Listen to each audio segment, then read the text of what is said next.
जब रवि का पुष्य योग पड़े, रवि पुष्य नक्षत्र हो, रवि का पुष्य योग पड़े, उस समय सरस्वती कहती है भोलेनाथ ऐसी कृपा करिए। शंकर भगवान कहते हैं क्या मांगना है मांगो। ब्रह्माणी कहती है भोलेनाथ करुणा करो, जो भी किसी भी रूप में एक पान के पत्ते के ऊपर, मात्र पान जानते हो, वो खाने वाला जो पान खाता है उसका पत्ता, पान के पत्ते के ऊपर जो चंदन से शंकर के नाम, पार्वती का नाम और ब्रह्माणी सरस्वती का नाम लेकर शिव को समर्पित कर दे, महाराज उसकी भी तिथि बताइए, बड़ी सुंदर है। जब रवि का पुष्य योग पड़े, रवि पुष्य नक्षत्र हो, रवि का पुष्य योग पड़े, उस समय पान के पत्ते पर चंदन से शंकर, पार्वती और सरस्वती का स्मरण कर कर जो शिवलिंग के ऊपर उस पान के पत्ते को चढ़ाकर 5 बेलपत्र 3 समी पत्र समर्पित कर देते हैं, उस बच्चे से चढ़वा देते हैं, वो बच्चा कभी पढ़ने में कमजोर नहीं होता, विद्या में बढ़ता ही बढ़ता है। पलटकर माँ बाप को देखना ही नहीं पड़ेगा बच्चे को, कभी भी मां को कहना ही नहीं पड़ेगा कि पढ़ने बैठ, वो खुद पढ़ेगा, रुचि से पढ़ेगा। 5 बेलपत्र 3 समी पत्र समर्पित कर दें, भगवान शंकर का स्मरण करें और उस बच्चे को प्रणाम करवा कर वापिस लेकर आए। बच्चा विद्या में प्रबल होता है, विद्या प्रखर। पुराण की कथा चल रही है जिसमें मधुता का भाव कहा गया। कभी कभी निवेदन करूंगा, एक थोड़ा सा भाव व्यक्त करूंगा। मान लो घर में अशांति ज्यादा हो, रोग बीमारी ज्यादा घेर रही हो, तो शंकर पर थोड़ा सा शहद चढ़ाकर आप जब पूजन करते हो, जल चढ़ाते हो, अनुष्ठान करते हो, अभिषेक करते हो, जब शिव जी का पूजन करें, जब शहद चढ़ाएं तो उसमें से जरा सा शहद एक चम्मच में रख लें। वो चौखट पर लगा देने पर बीमारी, रोग, अशांति सब समाप्त हो जाता है, घर में सुख बढ़ना प्रारंभ हो जाता है, समृद्धि बढ़ना प्रारंभ। मधुता में सुख भी, शहद में सुखता भी। भगवान को जो समर्पित किया गया, एक एक पुष्प भगवान शंकर को जो दिया गया है, एक एक भाग जो शिव को दिया गया है, वो साधारण नहीं है। शंकर के पास जो भी चीज रखी है सब वीआईपी है। गले में देख लो नाग बासुकी है, कानों में बिच्छू, हाथ में त्रिशूल, सब उसके पास में भी है। कोई चीज ऐसी भगवान शिव को जो हम समर्पित कर रहे हैं मधु, तो वो किस चीज के लिए समर्पित होता है? 4 चीजें हैं भगवान शंकर को मधु क्यों चढ़ाया जाता है। पहला, रोग के निवारण की। दूसरा, शरीर की जो नाड़ियां हैं जो चोक हो जाती हैं, ब्लड को रोक देती हैं जाने के लिए, उसके लिए भी शिव को शहद चढ़ाया जाता है। तीसरा, नयनों को शिव के चरणारविंद में स्थिर करने के लिए, नयन रोग का निवारण करने के लिए भी शिव को शहद चढ़ाया जाता है। चौथा,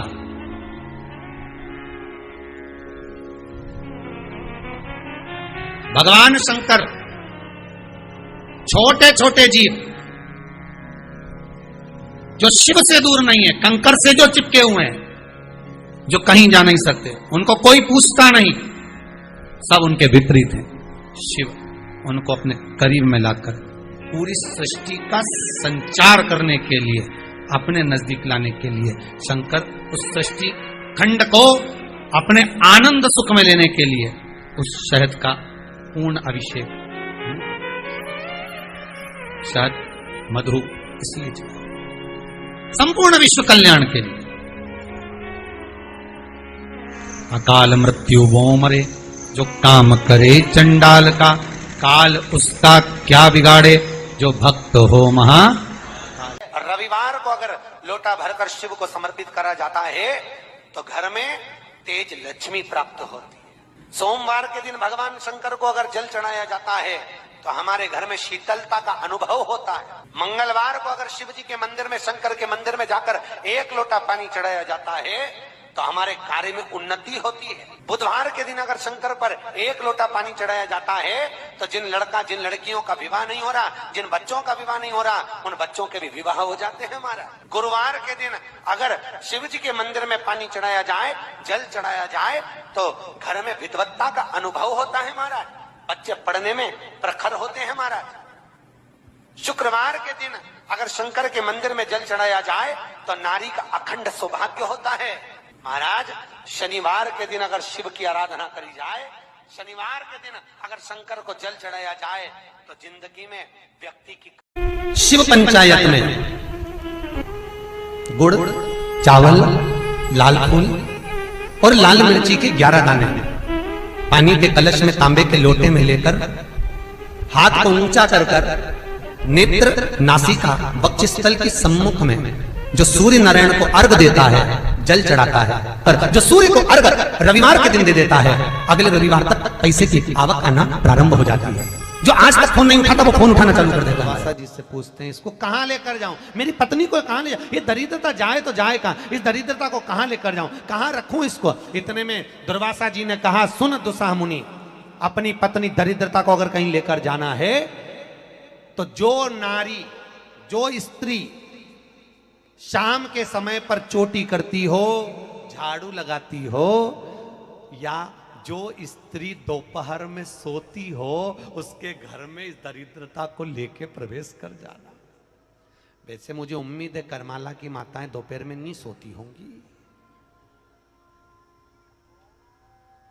जो दिन में सोती हो, जिसके यहां रात में बर्तन झूठे पड़े रहते हो, जिसके यहां रात्रि में बर्तन झूठे पड़े हों, उसके घर में इसको लेकर प्रवेश कर जाए। प्रवेश दरिद्र महाराज, भगवान विष्णु ने दरिद्रता देवी को देखकर कहा, अरे ओ दरिद्रता देवी, लक्ष्मी जी की बड़ी बहन ज्येष्ठा, आप पीपल के वृक्ष के नीचे बैठी हो, इस पीपल के पेड़ के नीचे हम लक्ष्मी जी के साथ शनिवार के दिन आपसे मिलने के लिए आए हैं। शनिवार के दिन जो पीपल के वृक्ष के नीचे दिया लगाएगा, उसके घर में कभी संपदा की कमी नहीं होगी। सारे दिन पीपल के वृक्ष के नीचे हमारा निवास होगा। इतने में दरिद्रता खड़ी होकर बोली, रे नारायण, तुमने अपने मन की बात कह दी कि 7 दिन तुम्हारे होंगे, ऐसा नहीं हो सकता, इसमें 1 दिन मेरा हो। तो भगवान विष्णु ने कहा, कौन सा दिन? दरिद्रता कहती है, रविवार के दिन इस पीपल के पेड़ के नीचे मैं नृत्य करूंगी।